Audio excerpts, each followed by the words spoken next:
नमस्कार मित्रमैत्रिणींनो, लग्नानंतर होईलच प्रेम या मालिकेच्या पुढील भागात प्रेक्षकांनो, जीवाला जी शिक्षा विक्रांतने दिली ती मान्य केली हे तर आपल्याला सर्वांना माहीतच आहे.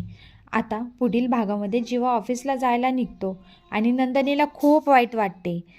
ती जीवाला डबा घेऊन येते आणि तिच्या डोळ्यात पाणी आलेले असते. ती जीवाला बोलते की तुम्हाला तुमचे स्वप्न पूर्ण करायचे होते आणि माझ्यामुळे मनाविरुद्ध ऑफिसला जावे लागते. सॉरी बोलते जीवाला.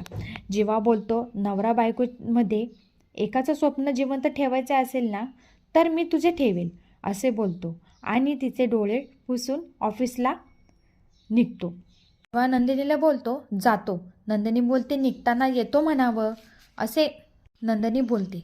तो छोटीशी स्माईल देतो आणि ऑफिसला जातो. आता पुढील भागात आपल्याला समजणारच आहे.